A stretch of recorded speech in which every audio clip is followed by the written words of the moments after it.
Hello, good morning. നമ്മുടെ linear ആൾജിബ്രയിൽ വളരെ important ആയിട്ടുള്ള പുതിയൊരു സെക്ഷനാണ് ഈ വീഡിയോ ഡിസ്കസ് ചെയ്യുന്നത്. അത് സെക്ഷൻ 4.5 ഡയമെൻഷൻ. ഡയമെൻഷൻ ഡെഫിനിഷൻ ബോർഡിൽ എഴുതിയിട്ടുണ്ട്.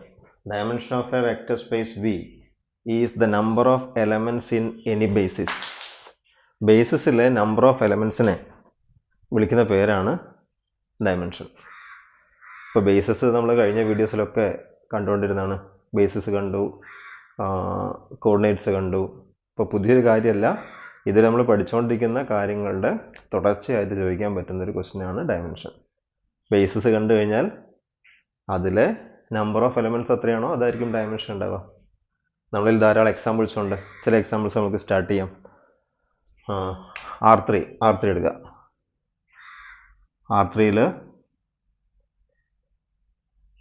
R3യുടെ ഒരു ബേസിസ് പറ. നമ്മുടെ സ്റ്റാൻഡേർഡ് ബേസിസ് എടുക്കാം. R3യുടെ സ്റ്റാൻഡേർഡ് ബേസിസ് അല്ലേ S is equal to 1 0 0 0 1 0 0 0 1 അല്ലേ? ഇത് ബേസിസ് നമുക്കറിയാം. So what is A dimension? Dimension is the number of elements in a basis ആണ്, any basis ആണ്. So number of elements 3 ആണ്. So dimension of R3 is equal to 3. നമ്മൾ ഇങ്ങനെ എഴുതാം. Dimension of R3 is equal to 3 ആണ്. എത്രയായിരിക്കും dimension of R2 വരിക? R2ൻ്റെ standard basis എടുത്തോ. 1 0യും 0 1ഉം 2 എലമെൻറ്റ്സ് ആയുള്ളൂ. So dimension of R2 is equal to 2 ആണ്. ഓക്കെ അല്ലേ? So dimension of, what is the dimension of Rn? So dimension of Rn is equal to n ആണ്. ഇതുപോലെ കൂടുതൽ examples പറയാൻ പറ്റുമോ? നമുക്ക് അങ്ങനെ പറയാവുന്ന ബേസിസ് ഏതൊക്കെയാണ്? നിങ്ങൾ M22 എടുത്തേ. M22ൻ്റെ ബേസിസ് ഏതാ? M22ന് സ്റ്റാൻഡേർഡ് ബേസിസ് അറിയാലോ നമുക്ക്. ഏതാ? 1 0 0 0 0 1 0 0 0 0 1 0 and finally 0 0 0 1 അല്ലേ? എത്ര എലമെൻസാ? എലമെൻസ് 4 ആണ്. So dimension of M22 is equal to 4 ആണ്. ക്ലിയർ? എന്തായിരിക്കും? ഇത് 2 into 2 അപ്പോഴല്ലേ 4 കിട്ടുന്നത്. What is the dimension of M32? What is the dimension of M32? ഞാൻ ബേസിസ് എഴുതുന്നില്ല, നമുക്കറിയാലോ. 3 റോസും 2 കോളംസും ഉള്ള 3 റോസും 2 കോളംസും ഉള്ള മെട്രിക്സസാണ്. അതിൽ ഓരോ സ്പേസിലും 1, ബാക്കിയുള്ളതെല്ലാം 0. അങ്ങനെ എത്ര ഉണ്ടാവും? 6. So dimension of M32 is equal to 3 into 2. That is equal to 3 into 2, that is equal to 6 ആണ്. What is the dimension? Of Mn? That is equal to Mn ആണ്. ക്ലിയർ? കൂടുതൽ എക്സാമ്പിൾസ് പറ. ഇതുപോലെ ബേസിസ് അറിയാവുന്നത് പറ. Basis അറിയാവുന്നത് പിന്നെ Pn of x എടുത്തു. Pn of xൻ്റെ ഡയമെൻഷൻ ഏതാ?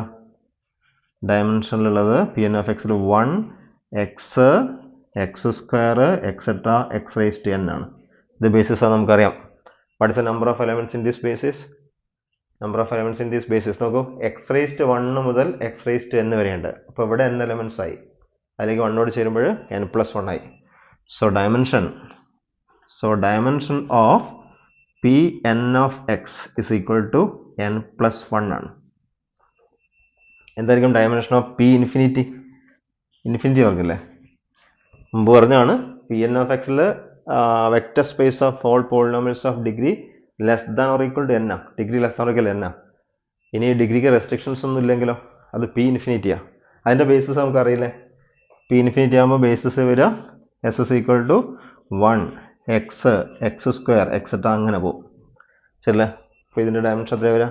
ഇൻഫിനിറ്റിയാണ്. Or P infinity is an infinite dimensional vector സ്പേസാണ്. ഇത് ഇൻഫൈനൈറ്റ് ഡയമെൻഷനലാണ്. ഓക്കെ അല്ലേ? ഇത്രയും എക്സാമ്പിൾസ് മതി. ഇത്രയും എക്സാമ്പിൾസ് കഴിയുമ്പോൾ നിങ്ങളൊരു സംശയം ചോദിക്കും. എന്തെങ്കിലും സംശയം നിങ്ങളുടെ മനസ്സിലുണ്ടാവട്ടെ ബേസിസിൻ്റെ ഡയമെൻഷൻ വെച്ചുകൊണ്ട്. എന്തെങ്കിലും പറയാൻ പറ്റുമോ? നോക്കൂ, ഇപ്പോൾ നമ്മൾ R3യുടെ ഒരു ബേസിസ് അല്ലേ എടുത്തത്. പക്ഷേ R3ക്ക് നമുക്ക് വേറെയും ബേസിസ് പറയാമല്ലോ. ഒരുപാട് ബേസിസ് പറയാം. നമ്മുടെ ഡെഫിനേഷൻ എന്തായിരുന്നു? Dimension of a vector space V is the number of elements in any basis എന്നാണ്. ഏത് ബേസിസ് ആവാം. അപ്പോൾ ഏത് ബേസിസിൽ നമ്പർ ഓഫ് എലമെന്റ്സ് സെയിം ആയിരിക്കുമോ? നമുക്ക് ആർത്തിയുടെ മറ്റൊരു ബേസിസ് എടുക്കാം. കഴിഞ്ഞ ദിവസം നമ്മൾ കണ്ടിരുന്നല്ലോ ആർത്തിയുടെ ഒരു ബേസിസ്. ആർത്തിയുടെ മറ്റൊരു ബേസിസ് ആയിരുന്നു നമ്മൾ ചെയ്ത പ്രോബ്ലം ഇല്ലായിരുന്നു? ഏതായിരുന്നു? അങ്ങനെ പ്രോബ്ലം ചെയ്തില്ലേ? 1 2 1 2 9 0 3 3 4 എന്നങ്ങാണ്ട് ഒരു ക്വസ്റ്റ്യൻ നമ്മൾ ചെയ്തിട്ടുണ്ട്. Show that this set is A basis എന്നുള്ളത്. ചിലപ്പോൾ എലമെന്റ്സ് മാറിയുണ്ടാവും. ഈ രീതിയിലാണ് ചെയ്ത് ഞാൻ ഓർക്കുന്നു. എന്തായാലും അവിടെ ബേസിസിലെ നമ്പർ ഓഫ് എലമെന്റ്സ് എത്രയാണ്? 3 ആണ്. കണ്ടോ? ആർത്തിയുടെ എനിക്ക് പരിചയമുള്ള മറ്റൊരു ബേസിസ് ഞാൻ പറയാം. ആർത്തിയുടെ മറ്റൊരു ബേസിസ് ആണ് 1 1 1 1 1 0 1 0 0. ഇത് മറ്റൊരു ബേസിസാണ്. ഈ ബേസിസിലെ നമ്പർ ഓഫ് എലമെന്റ്സ് എത്രയാണ്? ഈ ബേസിലെ നമ്പർ ഓഫ് എലമെന്റ്സും 3 ആണ് അല്ലേ? അപ്പോൾ നോക്കൂ, ആർത്തിയുടെ ഏത് ബേസിസ് എടുത്തു കഴിഞ്ഞാൽ നമ്പർ ഓഫ് എലമെന്റ്സ് കിട്ടുന്നത് സെയിമാണ്. അങ്ങനെ റിസൾട്ട് ഉണ്ടോ? അങ്ങനെ ഏതെങ്കിലും റിസൾട്ട് ഉണ്ടോ? അതുകൊണ്ടാണ് ഡെഫിനിഷൻ അങ്ങനെ വന്നത്. Dimension of a vector space is the number of elements in any basis എന്ന്. ഓക്കെ, അപ്പോൾ നമ്മൾ M22ന്റെ ബേസിസ് കണ്ടില്ലേ? M22ന്റെ മറ്റൊരു ബേസ് നമ്മൾ മുമ്പ് പ്രോബ്ലം ചെയ്തിട്ടുണ്ട്. അങ്ങനെ വന്നിട്ട് 1 1 1 1 പിന്നെ 1 1 1 0 1 അങ്ങനെ മറ്റുള്ള ബേസിസ് നമ്മൾ കണ്ടിട്ടുണ്ട്. അവിടെയും 4 എലമെന്റ്സ് ആയിരുന്നു അല്ലേ? അപ്പോൾ അങ്ങനെ റിസൾട്ട് കിട്ടാൻ സാധ്യതയുണ്ടോ? If V is a finite dimensional vector space, then any two bases have the same number of elements. Result ഉണ്ടോ? അങ്ങനെ റിസൾട്ട് ഉണ്ട്. ആ റിസൾട്ടാണ് ഞാനിവിടെ തിയറം 2 ആയിട്ട് പറയാനുള്ളത്. ആ തിയറം 2 ഞാൻ എഴുതാം. Any two bases of a finite dimensional vector space. Any two bases of a finite dimensional vector space have the same number of elements. Have the same number of elements.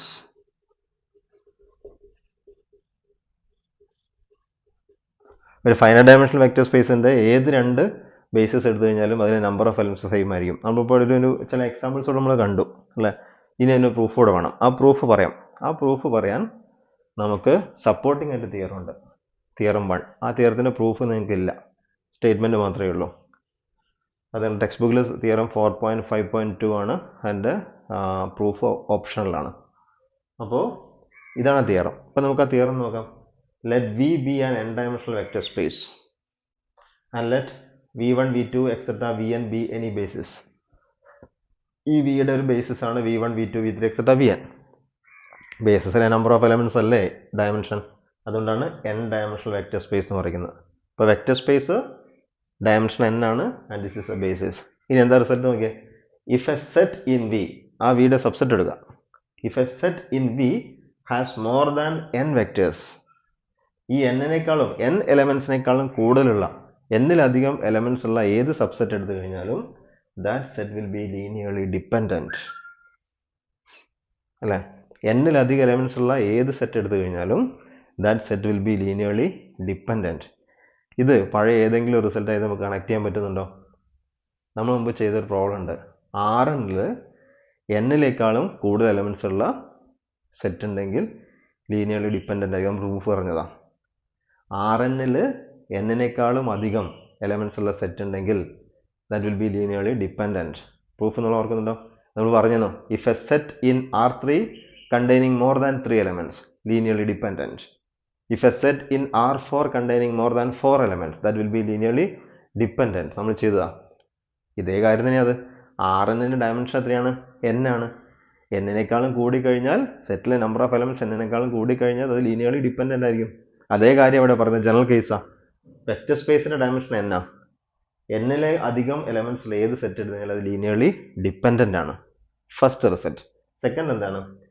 If a set in V has fewer than, n-നേക്കാളും കുറവാണെങ്കിൽ then that set cannot span V. Span ചെയ്യാൻ കഴിയില്ല. അപ്പോൾ ഡയമെൻഷനേക്കാളും കൂടുതൽ elements ഉള്ള set എടുത്താൽ linearly dependent ആണ്. ഡയമെൻഷനേക്കാളും ചെറിയ നമ്പർ ഓഫ് എലമെന്റ്സ് ഉള്ള സെറ്റ് എടുത്തു കഴിഞ്ഞാൽ that cannot span V. ഇതാണ് റിസൾട്ട്. പ്രൂഫ് വേണ്ട, റിസൾട്ട് ഓർത്താൽ മതി. ഇതിൻ്റെ പ്രൂഫ് വേണം. അപ്പോൾ നമുക്കിത് സ്റ്റേറ്റ് ചെയ്യേണ്ടി വരും. ഓക്കെ അല്ലേ? ഇനി ഇവിടെ നോക്കാം. any two bases of a finite dimensional vector space have the same number of elements. നമുക്ക് രണ്ട് bases എടുക്കാം. let b and b dash, let b and b dash be two bases of a vector space V. ആ ബിയിലെ number of elements, let number of elements in B is equal to m and the number of elements in B dash is equal to n. ബിയിലെ number of elements m എന്ന് എടുത്തു, B dash number of elements n എന്ന് എടുത്തു. ഇനി നമുക്ക് എന്താ കിട്ടണ്ടേ? നമുക്ക് m is equal n എന്ന് കിട്ടണം, ശരിയല്ലേ? അതിന് നോക്കൂ, ബി ഒരു ബേസിസ് അല്ലേ? ബി ബേസിസ് ആണെങ്കിൽ അത് ഒന്ന് ലീനിയർലി ഇൻഡിപെൻഡൻ്റ് ആയിരിക്കണം, അത് സ്പാൻ ബി ആയിരിക്കണം. ഈ രണ്ട് കാര്യങ്ങൾ സാറ്റിസ്ഫൈ ചെയ്യണം. ബി ഡാഷ് ബേസിസ് ആണ്, ബി ഡാഷ് ഓഫ് എന്തൊക്കെയാവണം? ലീനിയർലി ഇൻഡിപെൻഡൻ്റ് ആയിരിക്കണം, സ്പാൻ ബി ആയിരിക്കണം, ശരിയല്ലേ? ഇത് നോക്കൂ, നമുക്ക് കാണിക്കേണ്ട എം ഈസ് ഇക്വൽ എൻ എന്നല്ലേ കിട്ടണ്ടേ? Suppose M less than N, അപ്പോൾ എം ഇനി നോക്കാം. ഈ ബി ഡാഷ് ഒരു ബേസിസ് അല്ലേ? ബി ഡാഷിലെ നമ്പർ ഓഫ് എലമെന്റ്സ് എത്രയാണ്? എൻ ആണ്. അപ്പോൾ നമുക്ക് ഈ വെക്റ്റർ സ്പേസിന്റെ ഡയമെൻഷൻ ആയിട്ട് എൻ എന്ന് കരുതിക്കോ. ഈ വെക്റ്റർ സ്പേസിന്റെ ഡയമെൻഷൻ എൻ ആണ്, നമ്പർ ഓഫ് എലമെന്റ്സിന്റെ ബേസിസ് അല്ലേ? അപ്പോൾ നമുക്ക് ഈ വെക്റ്റർ സ്പേസിന്റെ ഡയമെൻഷൻ എൻ എന്ന് എടുക്കാം. ആ എന്നിനേക്കാളും കുറവല്ലേ എം? അപ്പോൾ എം എലമെന്റുള്ള സെറ്റിന് കുറവാണെങ്കിൽ എം എലമെന്റ് സെറ്റിന് എന്ത് പറ്റില്ല? സ്പാനിങ് പറ്റില്ല, അവിടെ പറഞ്ഞിട്ടുണ്ട്, ശരിയല്ലേ? അപ്പോൾ എം എലമെന്റുള്ള സെറ്റിനൊന്നും സ്പാനിങ് പറ്റില്ല. ഇവിടെ ബിയിൽ എത്ര എലമെന്റ്സ് ഉള്ളത്? എം എലമെന്റ്സ് ഉള്ളത്. അപ്പോൾ ഇതിനെന്ത് പറ്റില്ല? സ്പാൻ ചെയ്യാൻ കഴിയില്ല, എം ലെസ് ദാൻ എൻ ആണെങ്കിൽ. ഇനി എം ഗ്രേറ്റർ ദാൻ എൻ ആണെന്ന് കരുതിക്കോ. എൻ അല്ലേ ഡയമെൻഷൻ? ആ ഡയമെൻഷനേക്കാളും കൂടുതലല്ലേ എം? ഡയമെൻഷനേക്കാളും കൂടുതലാണ് എലമെന്റ് എങ്കിൽ അത് ലീനിയർലി എന്തായിരിക്കും? ഡിപ്പെൻഡൻ്റ് ആയിരിക്കും. ക്ലിയർ? അപ്പോൾ എം എന്നിനേക്കാളും ഗ്രേറ്റ് ആണെങ്കിൽ അതിനെന്താൻ പറ്റില്ല? ലീനിയർലി ഡിപ്പെൻഡൻ്റ് ആവാൻ കഴിയുള്ളൂ, ഇൻഡിപെൻഡൻ്റ് ആവാൻ കഴിയില്ല. So this is not possible. അപ്പോൾ അത് ബേസിസ് ആവില്ല, ശരിയല്ലേ? അപ്പോൾ ഒറ്റ കേസേ പറ്റുള്ളൂ. ഏതാണ് case? M is equal to N. Okay അല്ലേ? ഇത് ഇമ്പോർട്ടൻ്റ് ആയിട്ടുള്ള തിയറമാണ്. പ്രൂഫ് ഇതുപോലെ തന്നെ എഴുതുക. എൻ്റെ വോയിസ് നിങ്ങൾ നോട്ടാക്കി മാറ്റുക. ഓക്കെ, ബാക്കി അടുത്ത വീഡിയോയിൽ.